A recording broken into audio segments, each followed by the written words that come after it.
pada kesempatan kali ini izinkan saya untuk menyampaikan materi presentasi pada hari ini, yaitu mata kuliah pembelajaran membaca dan menulis anak usia dini, kegiatan keterbacaan anak usia dini. Nah, sini bisa dilihat oleh teman-teman semua ada PPT-nya ya. Sebetulnya saya sudah share dari PDF-nya termasuk PPT-nya ya. Jadi kalau kita ingin lebih paham maka rajin-rajinlah membaca. Nah, selanjutnya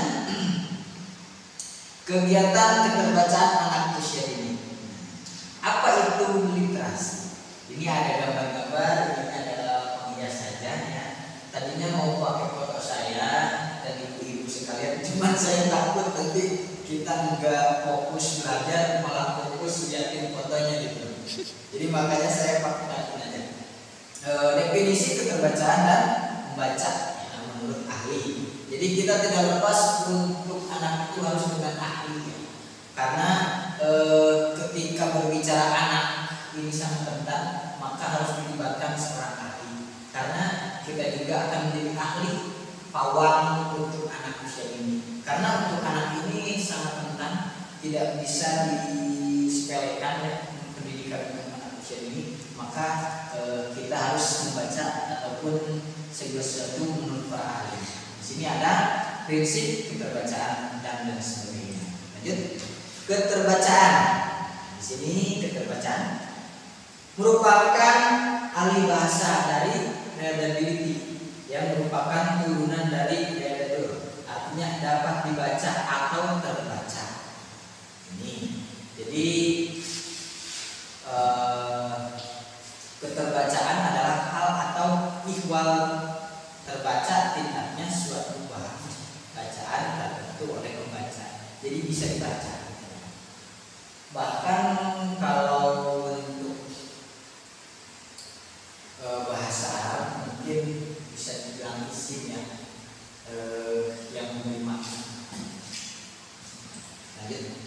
Di sini ada menurut Depdikbud tingkat keterbacaan terdiri dari dua tingkatan, yaitu satu tingkat keterbacaan rendah, yang kedua tingkat keterbacaan tinggi. Di sini yang rendah, tingkat keterbacaan rendah yaitu jika isi bacaan hanya dapat dipahami oleh sebagian kecil peserta didik. Nah, sedangkan yang tingkat keterbacaan tinggi itu adalah jika isi dibaca atau wacana dapat dipahami oleh sebagian besar peserta didik. Nah, di sini ada yang rendah, ada yang tinggi. Terkadang yang anak-anak kita pun terkadang tidak mampu membaca atau berwalin seperti ini. Nah, ini tingkat keterbacaannya ya. Ada yang rendah, ada yang tinggi. Nanti kita bahas, dan ibu-ibu sudah pasti lebih paham ya, karena ibu-ibu ini sudah praktek dan sudah ahli. Kalau saya bilang sudah pada ahli. Lanjut di sini membaca menurut ahli. Nah, di sini menurut ahli yang saya kutip para ahli dari pendidikan ya. Tapi mungkin ada membaca menurut ahli PAUD yang sudah praktek di lembaga masing-masing. Mungkin dari Bu Neneng membaca menurut Bu Neneng apa? Mengeja. Kalau menurut Bu Cik? Membaca ya yang bisa dibaca, tulisan yang bisa dibaca. Sesuatu yang diucapkan oleh lisan dan dilihat mungkin oleh mata ya. Kalau tidak bisa melihat nanti diramal. Nah, menurut apa Bu dibacanya Bu? Reward. Membaca adalah bukan sekedar mengucapkan kata-kata, akan tetapi mendapatkan makna untuk media yang dibaca. Nah, jadi dengan makna ternyata ya. Kalau menurut reward. Nah, yang kedua menurut Santrok, membaca adalah kemampuan memahami suatu wacana tertulis dan akan menjadi lebih baik bila menguasai bunyi, kata dan kalimat. Nah, jadi tidak hanya membaca lempeng, tapi kalau bahasa Sunda ada lempeng, ada lagam. Kata tanya dan kata jawab itu beda. mau kemana? Tapi itu nanya ya sama ya. Tapi mau kemana? Nah, itu bisa dipahami. Ataupun kalau bahasa Indonesia sama bahasa Sunda atau sama Jawa itu banyak perbedaan. Itu tentu dengan bunyinya, cara menguasai bunyi atau katanya. Mau kemana? Mau ke sini? Mau apa? Nah, ada tanda-tanda bacaannya. Terus menurut Wikipedia, keterbacaan adalah kemudahan untuk membaca dan memahami suatu teks atau naskah. Kemudahan ini dipengaruhi oleh berbagai faktor seperti panjang kalimat, pilihan kata dan tata letak. Lanjut, prinsip pembelajaran bahasa untuk anak usia dini. Nah, ini prinsip-prinsipnya. Jadi prinsipnya adalah pembelajaran baca untuk anak usia dini adalah prinsip pembelajaran yang menimbulkan minat baca dan kebiasaan senang membaca pada anak. Prinsip ini perlu diketahui oleh orang tua dalam membimbing anak belajar membaca. Nah, di sini ada prinsipnya Bu ya. Jadi bagaimana cara kita supaya anak mampu membaca? Contoh, biasanya kalau di PAUD suka ada apa? Media ya, yang kotak ada aksaranya dan sebagainya. Contoh ini, di sini kan nggak ada ya. Ini kotak ada hurufnya. Nah, kita main apa disebutnya Bu? Kartu baca. Nah, ada kartu baca, terus ada yang kalau angka yang ditempel-tempel, biasanya suka ditempel. Dan media itu. Contoh ini apa nah? Huruf apa? Nggak kelihatan. Coba dilihat ini huruf apa? Ternyata belum cuci muka. Nah, ini supaya anak lebih tertarik membaca, maka ya dengan prinsip yang tadi kita harus bisa mampu mengedukasikan cara membaca untuk anak usia dini. Bahkan minggu kemarin kita itu tidak boleh mengajarkan calistung terhadap anak usia dini. Ya. Tidak boleh karena anak itu bukan belajar tapi bermain. Coba kalau 1, 2 contoh calistung, jangan ini angka berapa tapi hanya mengingatkan contoh di sini angka 1 ditulis ini angka 2. Coba ingat 1 mana 1. Nah, kalau dia mengingat angka 1 berarti dia sudah tahu angka 1. Kalau dia ingat angka 1 malah ke sini berarti dia belum tahu. Nah, itu cara mendidik dan mengajarkan terhadap anak. Ya, itu berkaitan dengan prinsip-prinsipnya. Lanjut tahap perkembangan membaca anak usia dini. Membaca ya. Jadi saya ke membaca, berusaha ke menghitung, tapi cara pengembangannya. Tahap fantastis. Nah, di sini ada juga tahap pembentukan konsep. Lanjut saja, ini bisa dibaca ya. Karena waktu sudah sangat dekat. Lanjut, manfaat membaca. Takutnya memori ibu sudah penuh, baterainya sudah menipis karena ini live Bu. Makanya saya agak serius. Manfaat membaca dari sejak usia ini ya. Tentu ada manfaatnya Bu. Di sini ada.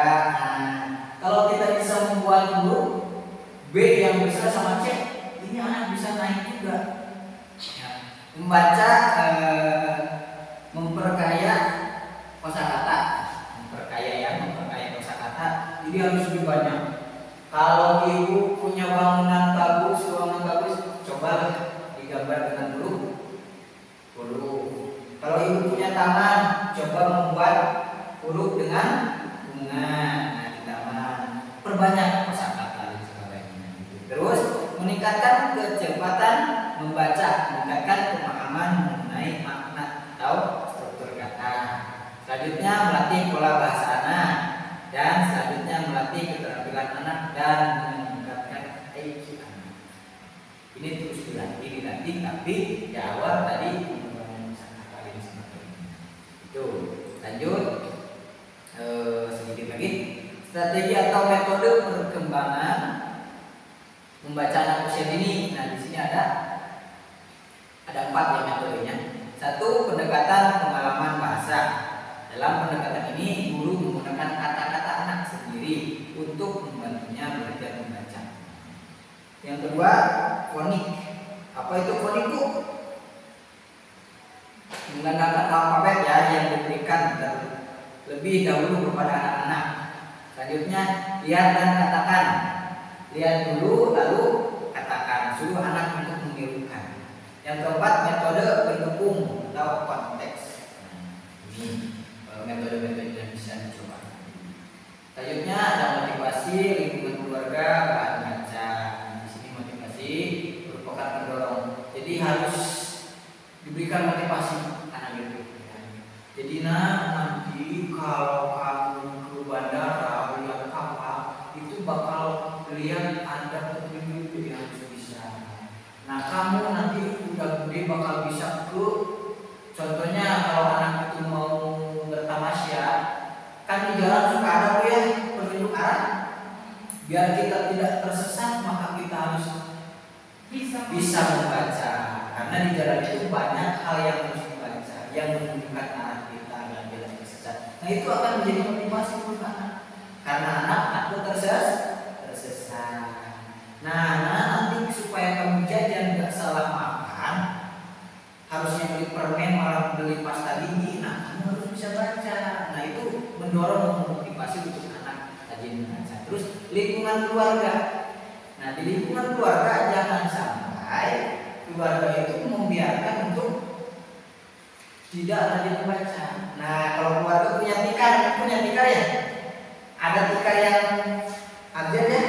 Nah itu harusnya belinya beli tikar abjad, jangan hanya beli tikar yang robot-robot aja, karena nanti anak bercita-cita ingin jadi robot. Kalau gambarnya robot saja. Lalu bahan baca, nah ini bahan baca ya. Bahan baca termasuk tadi itu harus disediakan. Itu mungkin ya. Thank you. Ini ada saya, ada ibu, dan ini jelas ya ada empat. Thank you, terima kasih. Itu yang bisa saya sampaikan. Mudah-mudahan bermanfaat dan mudah-mudahan menjadi motivasi bagi kita semua yang belum punya anak, semoga cepat punya anak dan belum bisa menikah. mendidik. Yang belum menikah, Ada anak orang. Ada anak orang. Itu saya yang bisa saya sampaikan. Mungkin ada pertanyaan? Saya rasa enggak ya, karena sudah pada bisa, sudah mahir. Saya rasa mahir, tapi mungkin nanti ada tambahan dari ibu. Tolong menjawab saja ke saya. Itu ada yang